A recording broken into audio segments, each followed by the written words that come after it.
நேர்களுக்கு வணக்கம். இன்று நம்மோடு இணைந்திருக்கிறார் சினிமா விமர்சகர் மற்றும் ஆஸ்கர் மூவிஸ் ப்ரொடியூசர் பாலாஜி பிரபு அவர்கள். வணக்கம். வணக்கம் சார். சிபிஎஃப்சி அப்படின்றது இந்த லாஸ்ட் 1 வீக்கா எல்லார்கிட்டையும் போய் சேர்ந்த ஒரு வார்த்தை அப்படின்னு சொல்லலாம். அது என்னன்னே தெரியாதவங்க கூட அதுனா என்ன, அது எப்படி விஜய் படத்தை வந்து தடுக்க முடியும், அதுக்கு அவ்வளோ அதிகாரம் இருக்கா, விஜய் அண்ணா விட பெரிய பவரா அப்படின்ற கேள்விகள்லாம் நம்மளால பார்க்க முடியுது. சிபிஎஃப்சி அப்படின்றது அந்த சென்சார் சர்டிஃபிகேட் ப்ரொவைட் பண்ணக்கூடிய அந்த ஒரு இதுக்கு எவ்வளவு பவர் இருக்கு, அவங்களுடைய அதிகாரம் என்ன, அவங்களுடைய வேலை என்ன, அதை பத்தி சொல்லுங்க சார். சென்சார் போர்டு அப்படின்னு தான் நம்ம எல்லாருமே காமனாக சொல்கிறோம். சிபிஎஃப்சி அப்படின்னா என்ன நினைக்கிறாங்கன்னா சென்சார் போர்டு அப்படின்னு தான் காமனாக நினைக்கிறாங்க. அது அப்படி இல்லை. Central board of film certification இதுதான் வந்து அதனுடைய ஃபுல் ஃபார்மு. ஸோ இவங்களுடைய அதிகாரம் என்ன அப்படிங்கிறது முதல்ல பேசணும். அது அதிகாரம் என்ன அப்படின்னா, இன்றைக்கி இந்திய சட்டப்படி பார்த்திங்கன்னா நம்ம இங்கே உருவாக்குற படைப்புகள் படங்களாகட்டும் வேறு வடிவத்தில் வந்து நீங்கள் வந்து தியேட்டரில் வெளியிடணும் அப்படின்னா அது வந்து பார்த்திங்கன்னா அந்த சென்சாருக்கு போயிட்டு தான் அதை வந்து நம்ம திரையிட முடியும். இந்திய சட்டப்படி அது சென்சார் பண்ணாமல் திரையிட முடியாது. அது யூ சர்டிஃபிகேட்டாக இருக்கலாம், யூஏவாக இருக்கலாம், ஏவாக இருக்கலாம். ஆனால் இந்த சர்டிஃபிகேஷன் வந்து ரொம்ப முக்கியம். அந்த சர்டிஃபிகேஷனை பெற்றதுக்கப்புறம் அதை வந்து நீங்கள் வந்து அந்த படத்துக்கு முன்னாடி வந்து அதை வந்து போட்டதுக்கப்புறம் தான் நீங்கள் ஒரு படத்தை வந்து இந்திய நாட்டில் திரையிட முடியும். ஸோ இப்படி தான் நம்மளுடைய சர்டிஃபிகேஷன் இருக்குது. இப்படி இருக்கும்போது இது வந்து எந்த அளவுக்கு முக்கியம் வாய்ந்தது அப்படின்னா, நீங்கள் வந்து ஒரு படைப்பை வந்து நீங்கள் கொண்டு போய் அவங்க காமிக்கிறீங்க. இது வந்து முதல்ல வந்து சென்ட்ரல் கவர்மெண்ட்டோடைய அட்டானமஸ் பாடினா தன்னிச்சையாக இயங்கக்கூடிய பவர் அவங்களுக்கு இருக்குது. அதில் வந்து பார்த்திங்கன்னா ஒரு பொதுவாக ஒரு சென்சாருக்கு ஒரு படத்தை பார்க்கணும் அப்படின்னா ஒரு எக்ஸிக்யூட்டிவ் ஆஃபீஸர் ஒருத்தர் இருப்பார், இஓ அப்படின்வாங்க. இன்னும் வந்து 4 மெம்பர்ஸ் பார்ப்பாங்க. இதுதான் பொதுவாக பார்ப்பாங்க. நீங்கள் வந்து ஒரு படத்தை வந்து நீங்கள் வந்து சென்சாருக்கு அப்ளை பண்ணணும் அப்படின்னா நீங்கள் வந்து படத்தை வந்து ஆன்லைனில் வந்து அப்ளிகேஷன் இருக்குது. இந்த ஆன்லைன் அப்ளிகேஷன் நீங்கள் ஃபில்லப் பண்ணணும். அதுக்கான பணமெல்லாம் நீங்கள் ஆன்லைன்லேயே கட்டணும். அந்த படம் பார்க்குறதுக்கான தொகைன்னு ஒன்று இருக்குது. அரசாங்கம் நிர்ணயித்த தொகை, அதை வந்து கட்டணும். அது இல்லாமல் பார்த்தீங்கன்னா சென்சார் ஸ்கிரிப்ட்னு ஒன்று இருக்குது. அதாவது இந்த படத்தில் இருக்கிற A to Z டைலாக், ஒரு டைலாக் கூட மிஸ் ஆகக்கூடாது. பாடல் வரிகள்லேருந்து எல்லாமே பார்த்தீங்கன்னா சென்சார் ஸ்கிரிப்டில் எழுத்து வடிவத்தில் இருக்கணும். இந்த சென்சார் ஸ்கிரிப்ட் எழுதுறதுக்குன்னே பார்த்தீங்கன்னா ஒரு குரூப் இருக்காங்க. அவங்க வந்து படத்தை வந்து திரையிட்டு பார்த்துட்டு ஒவ்வொரு விஷயங்களையும் குறித்து எழுதுவாங்க, குறிப்பெடுத்து எழுதுவாங்க. ஒவ்வொரு டயலாக்கும் அதில் இருக்கணும். எதுவுமே மிஸ் பண்ணக்கூடாது. ஒரு ஏ அப்படிங்கிற வார்த்தையை கூட நம்ம வந்து மிஸ் பண்ணிட முடியாது. அந்த சென்சார் ஸ்கிரிப்டை பொறுத்த வரைக்கும் ஒரு படத்தில் என்ன இருக்கோ அது அப்படியே வந்து சென்சார் ஸ்கிரிப்டாக நம்ம கொண்டு போய் கொடுக்கணும். அந்த ஆன்லைன் அப்ளிகேஷன் பண்ணிட்டு அதுக்கப்புறம் அவங்க கூப்பிடும்போது அந்த சென்சார் ஸ்கிரிப்டை வந்து அந்த சென்சார் அதிகாரி வந்து முழுக்க படித்து தெரிஞ்சுக்குவார். ஏன் படித்து தெரிஞ்சுக்கிறார் அப்படின்னா, நீங்கள் சென்சார் ஸ்கிரிப்ட் ஒன்று கொடுத்துட்டு படம் வேற ஒன்றா இருந்துச்சுன்னா சிக்கலாயிரும். அதனால் இந்த சென்சார் ஸ்கிரிப்டில் இருக்குது தான் அந்த படத்தில் இருக்கா அப்படிங்கிறதுக்காண்டி தான் அந்த ஸ்கிரிப்டை முழுசாக அந்த அதிகாரி படித்து தெரிஞ்சுக்குவார். அப்புறம் பார்த்தீங்கன்னா ஸ்க்ரீனிங் கூப்பிடுவாங்க, படம் போடுறதுக்கு கூப்பிடுவாங்க, அந்த தயாரிப்பாளரை கூப்பிடுவாங்க. சென்சாருக்கு பார்க்குறதுக்குன்னே இங்கே வந்து சென்னையை மட்டும் நம்ம பேசணும் அப்படின்னா நிறைய தியேட்டர்ஸ் இருக்குது. குறிப்பிட்ட தியேட்டர்ஸில் தான் அவங்க பார்ப்பாங்க. எல்லா தியேட்டர்ஸ்லேயும் அவங்க போய் படம் பார்க்க மாட்டாங்க. அப்படி சென்சாருக்கு போடுற தியேட்டர்ஸில் அங்கே ஒரு கான்ஃபரன்ஸ் ஹால்ஸ் எல்லாம் வந்து வச்சுருப்பாங்க. அவங்க வந்து ஒரு எப்படி சொல்கிறது, படம் முடிஞ்சு ஆலோசனை பண்ணுற ஹால் வச்சுருப்பாங்க. இந்த 5 பேர் நான் சொன்ன மாதிரி ஒரு எக்ஸிக்யூட்டிவ் ஆஃபீஸர், 4 மெம்பர்ஸ் இந்த படத்தை முதல் தணிக்கைக்கு பார்ப்பாங்க. பார்க்கும்போது அந்த ஆப்ரேட்டர் மட்டும்தான் ஆப்ரேட் பண்ண முடியும், வேறு யாரும் உள்ளே போக முடியாது. அந்த ஆஃபீஸர் ஏ ரோவில் உட்காந்துருக்கார் அப்படின்னா இன்னொரு மெம்பர் சி ரோவில் உட்காந்துருப்பார், இன்னொரு மெம்பர் இ ரோவில் உட்காந்துருப்பார், இன்னொரு மெம்பர் டி ரோவில் உட்காந்துருப்பார். வேறு இடத்துல இருப்பாங்க. அதாவது அசெண்டிங் ஆர்டரில் உட்காந்துருப்பாங்க. ஒரு ஆர்டராக வந்து உட்கார மாட்டாங்க, பக்கத்தில் உட்கார மாட்டாங்க. படம் பார்க்கும்போது யாரோடையும் டிஸ்கஸ் பண்ணிக்க முடியாது. செல்ஃபோன்லாம் வந்து சுவிட்ச் ஆஃபில் இருக்கணும். ஒவ்வொருத்தவங்கள்ட்டையும் பார்த்தீங்கன்னா இந்த பரீட்சை எழுதுவாங்கள்ல பேடு, அந்த மாதிரி பேடு, பேனா, பேப்பர் எல்லாமே கொடுத்துருப்பாங்க. பென்சில் வரைக்கும் கொடுத்துருப்பாங்க. அதை வச்சுட்டு படம் பார்க்கும்போதே அவங்கவுங்களுக்கு தோன்ற குறிப்புகளை எழுதிப்பாங்க. படம் முடிஞ்சதுக்கப்புறம் பார்த்தீங்கன்னா இந்த கான்ஃபரன்ஸ் ஹால், அதாவது எல்லாரும் உட்காந்து டிஸ்கஸ் பண்ணுற ஹாலில் வந்து இந்த அதிகாரி அப்புறம் 4 பேரும் வந்து உட்காருவாங்க. அவங்களுடைய கருத்துக்களை முதல்ல சொல்லுவாங்க. அதாவது 4 பேரும் என்ன கருத்து சொல்கிறாங்க அப்படிங்கிறத கவனிப்பாங்க. இந்த படம் எப்படிப்பட்ட படம் அப்படிங்கிறத 4 பேருமே அவங்கவுங்க வியூ பாயிண்ட்டுன்னு ஒன்று இருக்கும்ல, அந்த பாயிண்ட் வந்து அவங்க எடுத்து சொல்லுவாங்க. இந்த அதிகாரி எல்லாமே கேட்பார். அதிகாரி அதுக்கப்புறம் அவருடைய கருத்தை வந்து சொல்லுவார். சொல்கிறதுக்கப்புறம் எந்தெந்த காட்சிகளில் உங்களுக்கு அப்ஜெக்ஷன் இருக்குது அப்படின்னு தனித்தனியாக கேட்டு தெரிஞ்சுப்பார். கேட்டு தெரியும் போது அது எல்லாருமே கேட்பாங்க.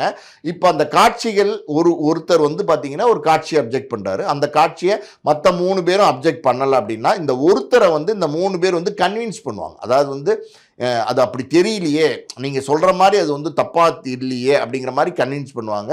அவரையும் ஒரே நேர்கோட்டு கொண்டு வருவாங்க. கொண்டு வந்து இந்த 4 பேரையும் ஒன்றா இணைப்பாங்க.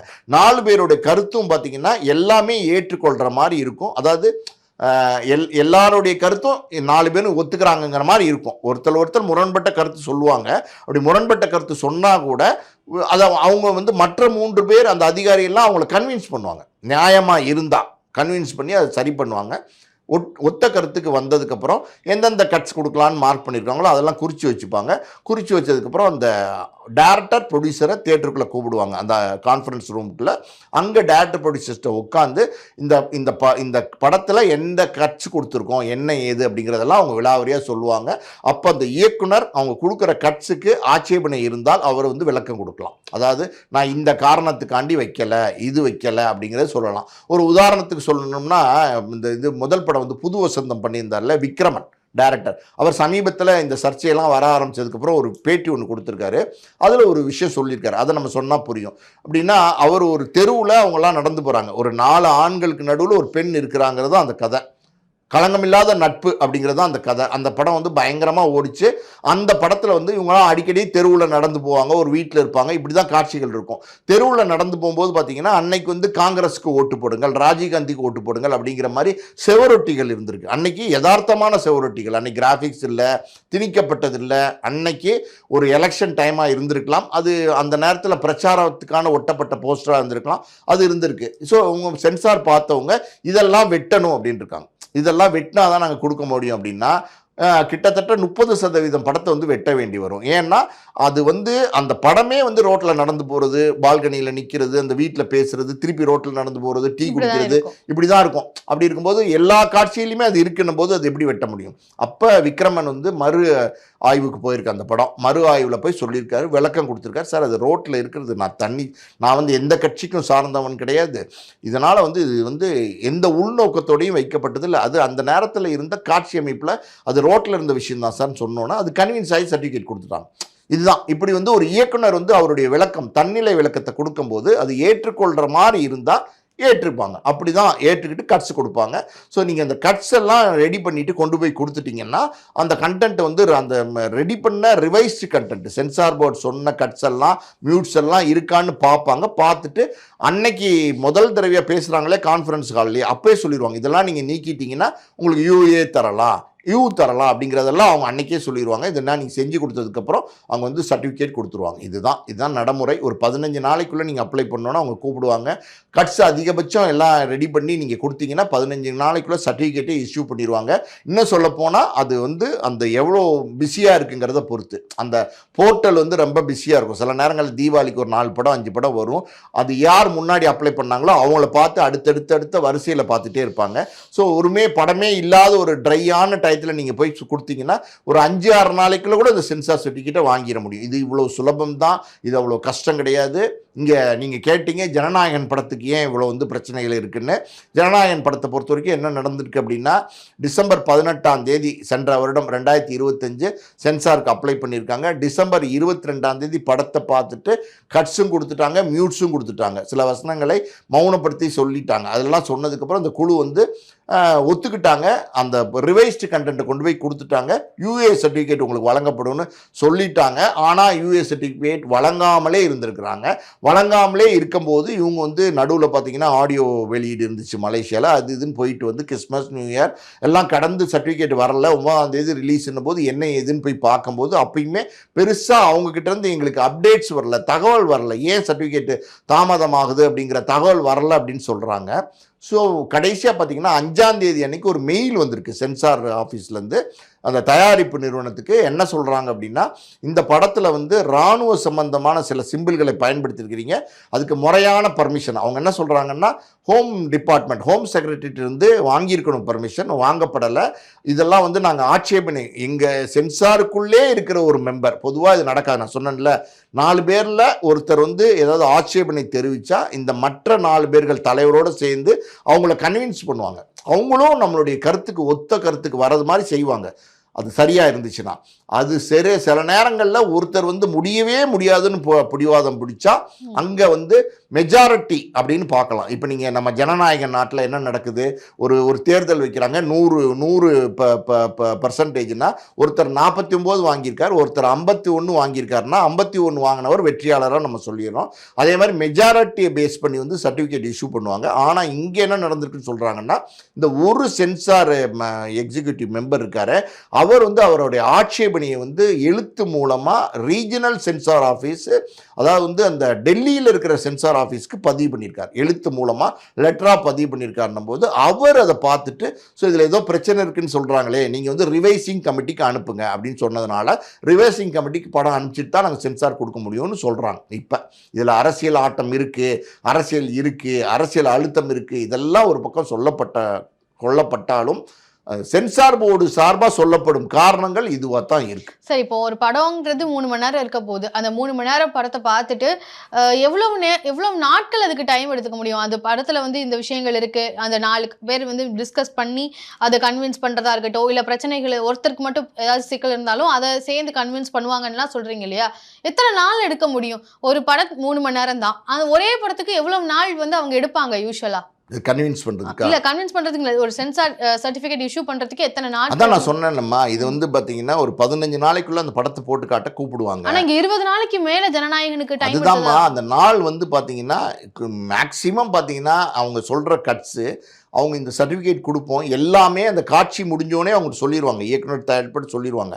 அதை அவங்க அக்செப்ட் பண்ணிட்டு செஞ்சு கொடுத்துட்டாங்கன்னா அது கொடுத்த 2-3 நாளே சர்டிஃபிகேட் இஷ்யூ பண்ணிடுவாங்க. இதுதான் பொதுவாக வழக்கத்தில் நடைமுறையில் இருக்கிற விஷயங்கள். ஆனால் பார்த்தீங்கன்னா பல நேரங்களில் ஏதாவது ஒரு சிக்கல் இருக்குன்னு பாயிண்ட் அவுட் பண்ணாங்கன்னா அது வந்து நம்ம வரையறை இல்லாமல் வந்து இழுத்துக்கிட்டு போகும். எப்படின்னா இப்போ இங்கே வந்து ஒரு 15 நாளைக்குள்ளே கொடுக்கணும் அப்படிங்கிற மாதிரி ஒரு ரெஸ்ட்ரிக்ஷன் இருந்தால் கூட மேல்முறையீட்டுக்கு அனுப்பும்போது அங்கே வந்து அவங்க படம் பார்க்கணும். அவங்க படம் ஒரு 2-3 நாள் கழித்து தான் பார்ப்பாங்க. அங்கே வந்து ஒரு 10 பேர் தனியாக ஒரு குழு இருப்பாங்க. இங்கே இருந்தவங்க அங்கே யாருமே இருக்க மாட்டாங்க. இந்த 5 மெம்பர்ஸ்க்கும் அங்கேயும் சம்மந்தமே இருக்காது. அங்கே ஒரு 10 பேர் பார்த்து இவங்க கருத்து என்ன, இவங்க ஏன் மேல்முறையீட்டுக்கு அனுப்பிச்சிருக்காங்க, அதெல்லாம் வந்து பார்த்து ஆலோசனை பண்ணி அவங்களுக்குள்ள உட்காந்து டிஸ்கஸ் பண்ணி, சரி இது வந்து இவங்க மேல்முறையீட்டுக்கு சொல்லியிருக்காங்க, அப்படி ஒன்றும் இல்லை கொடுத்துடலாம் அப்படின்னு நினைக்கலாம், கொடுக்கலாம். இல்லைன்னா பார்த்தீங்கன்னா மேல்முறையீட்டில் வந்து மறுபடியும் தயாரிப்பாளர் இயக்குனரை கூப்பிட்டு வேறு சில கட்சிகளை கொடுக்கலாம். இல்லை இந்த இயக்குனர் சொல்கிற கருத்துக்களை கேட்டு ஒரு சில கட்சிகளை குறைக்கலாம், எது வேணா இருக்கலாம். ஆனால் இந்த மாதிரி வந்து பிரச்சனைன்னு வந்துருச்சுன்னா அது இழுக்கும். பிரச்சனைன்னு வராத வரைக்கும் அது வந்து 4-5 நாள்ல ஒரு வாரத்துல கூட கிடைக்கும். இழுக்கலாம் சார். எனக்கு தெரிஞ்சு ஒரு 60 நாள் வரைக்கும் இழுக்கலாம் அப்படின்னு சொல்றாங்க. கரெக்டா எனக்கு அது எத்தனை நாட்கள்னு ரொம்ப எக்ஸாக்டா தெரியாட்ட கூட ஒரு 60 நாள் வரைக்கும் இழுக்கலாம் அப்படின்னு சொல்றாங்க. உயர் நீதிமன்றம் வந்து உடனே அதுக்கு சென்சார் சர்டிபிகேட் இஷ்யூ பண்ணுங்கன்னு சொன்னதுக்கு அப்புறமா இன்னும் தராம அதை வந்து தாமதப்படுத்துற மாதிரியான ப்ரொசீஜர் தான் வந்து சிபிஎஃப்சி வந்து போயிருக்காங்க. அவங்க மேல்முறையீடுக்கு போயிருக்கிறாங்க. அப்படி எல்லாம் பண்றதுக்கான பவர் அவங்களுக்கு இருக்குதா?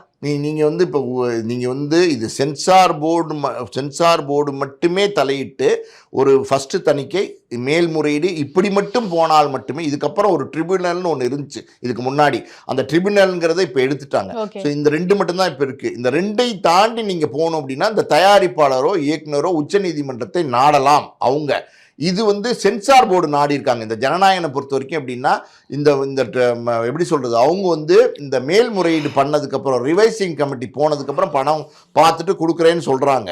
ஆனால் அங்கே சொல்லும் போது 5ஆம் தேதி ஜனவரி, அவங்களுக்கு 9ஆம் தேதி ஜனவரி படம் ரிலீஸ் ஆகணும். இப்படி ஒரு நெருக்கடி வந்துருச்சு அப்படின்னு 6ஆம் தேதி வந்து அவங்க நீதிமன்றத்தை நாடுறாங்க, சென்னை உயர் நீதிமன்றத்தை நாடுறாங்க. அந்த சென்னை உயர் நீதிமன்றத்தில் அவசர கால வழக்காக வருது, விசாரணை பண்ணுறாங்க.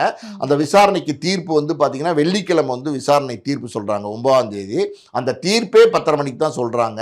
அப்படின்னும் போது வெள்ளிக்கிழமை இந்த படத்தை ரிலீஸ் பண்ண முடியாதுங்கிறது 2 நாளைக்கு முன்னாடியே இந்த பட தயாரிப்பு நிறுவனத்துக்கு தெரிஞ்சு போகுது. காரணம் என்னன்னா, இப்போ மாநிலங்கள், கேரளா மாதிரி மாநிலங்கள்ல 6 மணிக்கே படம் தொடங்குது.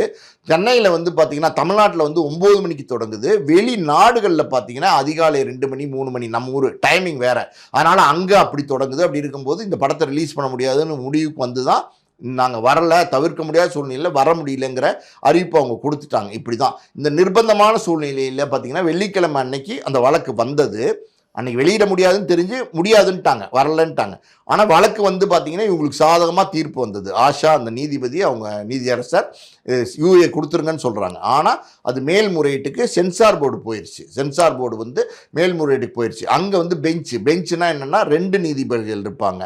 ஒரு தலைமை நீதிபதி, அப்புறம் இன்னொரு நீதிபதி, 2 பேருமே இருந்ததை விசாரித்து இது வந்து 21ஆம் தேதிக்கு தள்ளி வச்சாங்க. இப்போ இந்த ஒரு தீர்ப்பு இருக்குது பார்த்தீங்களா, இது தீர்ப்புன்னு சொல்ல முடியாது, வழக்கு விசாரணையில் தான் இருக்குது. ஆனாலும் பார்த்தீங்கன்னா காலதாமதம் ஆகுது. 21க்கு அப்புறம் என்ன நடக்கும்னு தெரியாது, எத்தனை நாள் எடுக்கும்னு தெரியாது. நீதிமன்றத்தை நீங்கள் நாடிட்டீங்கன்னா நீங்கள் அவங்க சொல்கிறபடி தான் நம்ம நடக்க முடியும். நீங்கள் வந்து நீதிமன்றத்துக்கு போனதுக்கப்புறம் இந்த வழக்கு எவ்வளோ நாள் வேணாலும் இழுக்கலாம். இது சென்சார் போர்ட்லேயே இருந்துருந்துச்சுன்னா ஒருவேளை சீக்கிரம் முடிஞ்சிருக்கிறதுக்கான வாய்ப்பு இருக்குது. ஆனால் நீதிமன்றம்னு இந்த தயாரிப்பாளர் போகிறதுக்கான கட்டாயமும் அவங்களுக்கு இருந்துச்சு.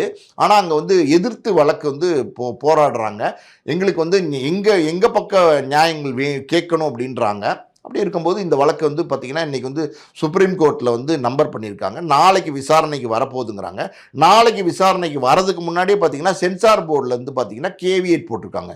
கேவியேட்னா என்ன அப்படின்னா, எங்களை இந்த வழக்கில் ஒரு மனுதாரராக சேர்க்காமல் தன்னிச்சையாக எந்த முடிவும் எடுக்கக்கூடாது அப்படிங்கிறது தான் அதனுடைய பொருள். அப்படி இருக்கும்போது இப்போ வந்து சென்சார் வந்து ஏதோ ஒரு போராட்டத்துக்கு ரெடி ஆகிட்டாங்க. இது என்ன மாதிரியான போராட்டம் அப்படின்னு நமக்கு தெரியல. ஏன் இந்த படத்துக்கு இவ்வளோ போராடுறாங்கன்னு நமக்கு தெரியல. இங்கே என்ன நடந்தது அப்படின்னு தெரியல. அந்த சென்சார் முதல்கட்ட தணிக்கையில் என்ன நடந்தது, அந்த ஒரு மெம்பர் மட்டும் ஏன் இவ்வளவு தூரம் எதிர்ப்பு காட்டுறார், அதுக்கு என்ன காரணம்? அங்கே ஏதாவது நடந்ததா, அங்கே ஏதாவது வாக்குவாதங்கள் நடக்கும்போது அங்கே ஏதாவது சில பிரச்சனைகள் நடந்ததா அப்படின்னு நம்ம பார்க்க வேண்டியிருக்கு. இப்போ எஸ்ஜே சூர்யா அப்படின்ற நடிகர் இருக்கார் இல்லையா, ஒரு படத்தோட பேர் தெரியல, தணிக்கைக்காரவங்க சொன்ன சீன்ஸ் எல்லாம் கேட்டுட்டு முடியாதுன்னு சொல்றாரு. இல்லை கட் பண்ணாதான் கொடுக்க முடியும்னு சொன்ன கோவத்தில் ஒரு செல்ஃபோனை தூக்கி போட்டு அப்படி வீசிட்டு கோவத்தில் படார்னு செல்ஃபோன் அடிச்சுட்டு வெளியில் இருந்துச்சு போயிடாரு. அந்த படத்துக்கு தணிக்கை வழங்காமலே இருந்துச்சு. ரொம்ப நாளாக தணிக்கை கொடுக்க மாட்டேன்ட்டாங்க. ஏன்னா அது அகெயின்ஸ்ட் ரூல்ஸ். வந்து ஒருத்தர் வந்து இந்த மாதிரி வந்து தன்னிச்சையாக வந்து நடந்துக்கிட்டால் அந்த மாதிரி சட்டங்கள் இருக்குது.